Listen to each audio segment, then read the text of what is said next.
പുതിയ ചാപ്റ്ററാണ്. നമ്മൾ കഴിഞ്ഞ ചാപ്റ്ററിൽ പഠിച്ച ബയോടെക്നോളജിയുടെ ആപ്ലിക്കേഷൻസ് ആണ് ഈ ചാപ്റ്ററിൽ പറയുന്നത്.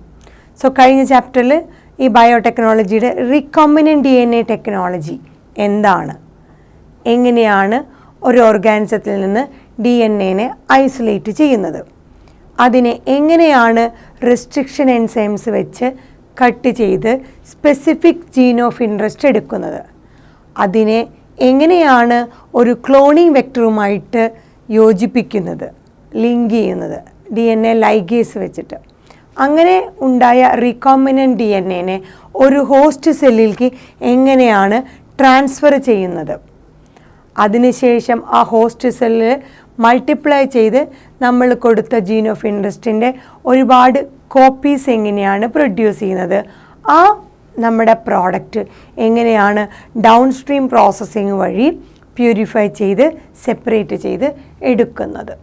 ഇത്രയുമാണ് കഴിഞ്ഞ ചാപ്റ്ററിൽ നമ്മൾ പഠിച്ചത്.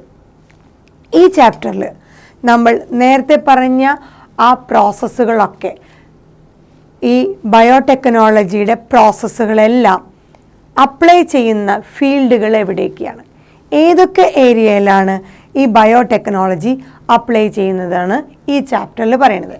സോ പുതിയ chapter biotechnology and its application. So applications ആണ് പറയുന്നത്. So industrial scale production of bio pharmaceuticals. നമുക്കറിയാം ബയോടെക്നോളജിയുടെ പ്രോഡക്റ്റുകൾ നമ്മൾ സ്മോൾ സ്കെയിലല്ല ലാർജ് സ്കെയിലിൽ പ്രൊഡ്യൂസ് ചെയ്യാൻ വേണ്ടിയിട്ടാണ് നമ്മൾ റീകോമ്പിനന്റ് DNA ടെക്നോളജി അഥവാ ജനറ്റിക് എഞ്ചിനീയറിങ് യൂസ് ചെയ്യുന്നത്. സോ അതുവഴി ഇൻഡസ്ട്രിയൽ സ്കെയിൽ പ്രൊഡക്ഷൻ വഴി നമ്മൾ എന്താണ് പ്രൊഡ്യൂസ് ചെയ്യുന്നത്? Bio pharmaceuticals. ബയോ ഫാർമസ്യൂട്ടിക്കൽസ് എന്ന് പറഞ്ഞാൽ സംതിങ് ഡ്രഗ്സുകളാണ്. ഡ്രഗ് പ്രൊഡക്ഷൻ ഒരു ലിവിങ് ഓർഗാനിസം ലൈക്ക് ഈസ്റ്റ് ആവാം, ബാക്ടീരിയ ആവാം, മെമ്മേലിയൻ പ്ലാന്റ്, ഏതെങ്കിലും ലിവിങ് ഓർഗാനിസത്തിൽ നമ്മൾ ഒരു ഡ്രഗിനെ പ്രൊഡ്യൂസ് ചെയ്യുമ്പോഴാണ് നമ്മളതിനെ ബയോ ഫാർമസ്യൂട്ടിക്കൽസ് എന്ന് പറയുന്നത്. സോ നമുക്ക് large scale production of bio pharmaceutical ഡ്രഗ്സിൽ ഏതെങ്കിലും ഒരു ലിവിങ് ഓർഗാനിസത്തിൽ, അതുപോലെ തന്നെ ബയോളജിക്കൽസ് പ്രൊഡ്യൂസ് ചെയ്യുകയാണെങ്കിൽ. സോ ബയോളജിക്കൽസ് എന്ന് പറഞ്ഞു കഴിഞ്ഞാൽ ഇതുപോലെ തന്നെ സം ഡ്രഗ്സുകളാണ്, ബയോളജിക്കൽ ഒറിജിനുള്ള ഡ്രഗ്സുകൾ. ഫോർ എക്സാമ്പിൾ വാക്സിൻ ആവാം, ചിലപ്പോൾ പെസ്റ്റിസൈഡുകളായിരിക്കാം, അതേതെങ്കിലും cell culture, so animal cell കൾച്ചറോ പ്ലാന്റ് സെൽ കൾച്ചറോ അങ്ങനെ ഏതെങ്കിലും സെൽ കൾച്ചറിൽ നിന്ന് ബയോളജിക്കലായിട്ടുള്ള ഒറിജിനിൽ നിന്ന് പ്രൊഡ്യൂസ് ചെയ്യുന്ന ഡ്രഗ്സുകൾ, വാക്സിൻ, പെസ്റ്റിസൈഡ്സ് ഒക്കെയാണ് നമ്മൾ ബയോളജിക്കൽസ് എന്നുകൊണ്ട് ഉദ്ദേശിക്കുന്നത്. So industrial scale production of bio pharmaceuticals and biological using. എങ്ങനെയാണ് ഈ പറഞ്ഞ ബയോ ഫാർമസ്യൂട്ടിക്കൽസിനെയും ബയോളജിക്കൽസിനെയും ലാർജ് സ്കെയിലിൽ പ്രൊഡ്യൂസ് ചെയ്യുന്നത്? യൂസിങ് ജനറ്റിക്കലി മോഡിഫൈഡ് മൈക്രോബ്സ് അല്ലെങ്കിൽ fungi or plants or animals.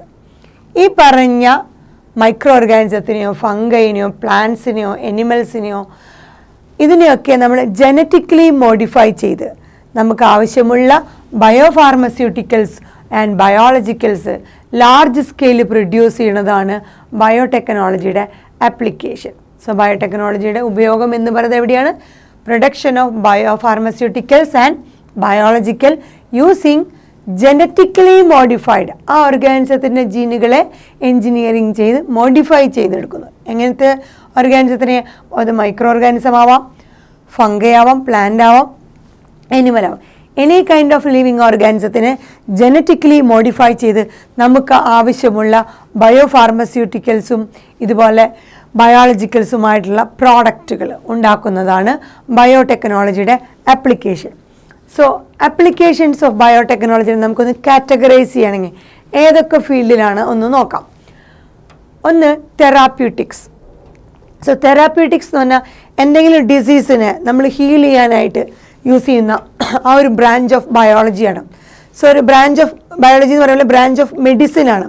So it's A branch of medicine for the treatment of diseases. നമുക്ക് ഉണ്ടാകുന്ന ആ ഡിസീസുകളെ treat ചെയ്യുന്ന മെഡിസിൻ്റെ ഒരു ബ്രാഞ്ചാണ്, അല്ലെങ്കിൽ ആ ഡിസീസിന് ഒരു റെമഡിയൽ ഏജൻറ്റ് കണ്ടുപിടിക്കുന്ന ആ ഒരു ബ്രാഞ്ചാണ് നമ്മൾ പറയുന്ന തെറാപ്യൂട്ടിക്സ്. സോ തെറാപ്യൂട്ടിക്സിലും നമ്മുടെ ബയോടെക്നോളജിയുടെ ആപ്ലിക്കേഷൻസ് ഉണ്ട്. നമ്മുടെ ഒരുപാട് ഡിസീസുകൾക്ക് റെമഡി കണ്ടുപിടിക്കുന്നത്, അതെങ്ങനെയാണ് ഹീൽ ചെയ്യുന്നത്, ആ ബ്രാഞ്ച് ആണ് തെറാപ്യൂട്ടിക്സ്. തെറാപ്യൂട്ടിക്സിൽ അപ്പോൾ ബയോടെക്നോളജിയുടെ ആപ്ലിക്കേഷൻസ് ഉണ്ട്. അതുപോലെ ഡയഗ്നോസ്റ്റിക്സ് എന്ന് പറഞ്ഞു കഴിഞ്ഞാൽ നമുക്ക് ഏതെങ്കിലും ഒരു ഡിസീസ് ഉണ്ടെങ്കിൽ അല്ലെങ്കിൽ ഇൽനെസ് ഉണ്ടെങ്കിൽ അതിനെ നമ്മൾ ഡയഗ്നോസ് ചെയ്യുക എന്ന് പറയും. എന്തെങ്കിലും സൈനും സിംറ്റംസും ടെസ്റ്റുകളൊക്കെ നടത്തിയിട്ട് ആ ഡിസീസിനെ നമ്മൾ തിരിച്ചറിയുന്നത് ഡയഗ്നോസ്റ്റിക്സ് വഴിയാണ്. സോ ആ ഡയഗ്നോസ്റ്റിക്സ് എന്ന് പറഞ്ഞതിലും അപ്ലൈ ചെയ്യുന്നത് ബയോടെക്നോളജിയുടെ പ്രിൻസിപ്പിൾസ് ആണ്. സോ ബയോടെക്നോളജി ഈ പറഞ്ഞ നമ്മുടെ ഡിസീസുകളിലെ സൈൻസും സിംറ്റംസും അതിൻ്റെ ലക്ഷണങ്ങളും അതുപോലെ അത് തിരിച്ചറിയാൻ ഒരുപാട് ടെസ്റ്റുകളൊക്കെ ചെയ്യുന്നതിനെയാണ് നമ്മൾ ഡയഗ്നോസിസ് എന്ന് പറയുക. സോ ആ ഡയഗ്നോസ്റ്റിക്സും ഇതാണ് ബയോടെക്നോളജിയുടെ ആപ്ലിക്കേഷനിൽ വരുന്നതാണ്. പിന്നെ അടുത്തതാണ് ജനറ്റിക്കലി മോഡിഫൈഡ് ക്രോപ്സ്. നമ്മൾ പറഞ്ഞു ഒരു ഓർഗാനിസത്തിൻ്റെ ജീനുകളിൽ മാറ്റം വരുത്തി chemistry of the genetic material മാറ്റിക്കഴിഞ്ഞാൽ, സോ അത് DNA ആവാം RNA ആവാം. സോ ഒരു ഓർഗാനിസത്തിൻ്റെ DNA അല്ലെങ്കിൽ അതിൻ്റെ ജനറ്റിക് മെറ്റീരിയത്തിൽ അതിന് ഓൾട്ടറേഷൻ നടത്തി അപ്പോഴുണ്ടാവുന്നതാണ് genetic modification. So genetically modified ക്രോപ്പുകൾ, സോ പ്ലാന്റ്സിൽ നമ്മൾ ഉദ്ദേശിക്കുന്ന തരത്തിൽ അതിൻ്റെ chemistry of the genetic material അല്ലെങ്കിൽ DNA മാറ്റം വരുത്തിക്കൊണ്ട് നമ്മൾ അതിനെന്ത് ചെയ്യുന്നു, മോഡിഫൈഡ് ക്രോപ്പായിട്ട് മാറ്റുന്നു. എന്തിനു വേണ്ടിയിട്ടാണ്? അഗ്രികൾച്ചർ. സോ കൃഷിക്ക് വേണ്ടി നമുക്ക് ആവശ്യമുള്ള രീതിയിൽ ആ പ്ലാന്റ്സിന് ജനിതക മാറ്റം വരുത്തുക, അതാണ് genetically modified crops four agriculture. അതും ബയോടെക്നോളജിയുടെ ആപ്ലിക്കേഷനാണ്. അടുത്തതാണ് പ്രോസസ്ഡ് ഫുഡ്. നമ്മൾ പ്രൊഡ്യൂസ് ചെയ്യുന്ന അല്ലെങ്കിൽ ഫുഡുകൾ പ്രോസസ്സ് ചെയ്യാനും ആ ബയോടെക്നോളജിയിലൂടെ പ്രൊഡ്യൂസ് ചെയ്യുന്ന എൻസൈം, ആ പ്രോഡക്റ്റുകൾ, സോ ഇതും ബയോടെക്നോളജിയുടെ ആപ്ലിക്കേഷനിൽ വരുന്നതാണ് പ്രോസസ്ഡ് ഫുഡ്. അടുത്തതാണ് ബയോ റെമഡിയേഷൻ.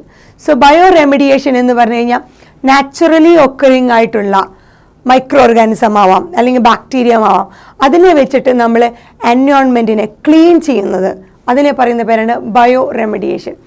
സോ ഒന്നുകിൽ നമ്മൾ ഡെലിബറേറ്റ്ലി അറിഞ്ഞുകൊണ്ട് തന്നെ ഒരു മൈക്രോ ഓർഗാനിസത്തിനെ വെച്ചുകൊണ്ട് നമ്മുടെ എൻവയോൺമെൻറ്റിനെ പൊല്യൂട്ട് ചെയ്യണത് എന്തൊക്കെയാണോ അതിനെ ബ്രേക്ക് ഡൗൺ ചെയ്യാനായിട്ട് നമ്മൾ അതുപോലത്തെ മൈക്രോ ഓർഗാനിസത്തിനെ യൂസ് ചെയ്യാം.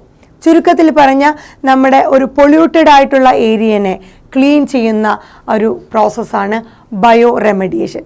സോ എൻവയോൺമെൻറ്റൽ പൊല്യൂഷൻ പൊല്യൂഷൻ എൻവയോൺമെൻറ്റിൽ ഉണ്ടെങ്കിൽ അതിനെ ക്ലീൻ ചെയ്യാനായിട്ട്, സോ എൻവയോൺമെൻറ്റ് പൊല്യൂഷൻ റിമൂവ് ചെയ്യാനായിട്ട്, അതിനെ ക്ലീൻ എൻവയോൺമെൻറ്റ് വരാനായിട്ട്, സോ ടോക്സിൻസ് അതുപോലെ നമ്മുടെ സോയിലുള്ള പൊല്യൂഷൻ, വാട്ടറിൽ, അങ്ങനെ എൻവയോൺമെൻറ്റിൽ എവിടെയുള്ള പൊല്യൂഷൻസിനെയും അല്ലെങ്കിൽ കണ്ടാമിനൻസിനെയും ഒക്കെ റിമൂവ് ചെയ്യാനായിട്ട് മൈക്രോ ഓർഗാനിസത്തിനെ യൂസ് ചെയ്ത് ആ എൻവയോൺമെൻറ്റിനെ ക്ലീൻ ചെയ്യുന്നതാണ് ബയോ റെമഡിയേഷൻ.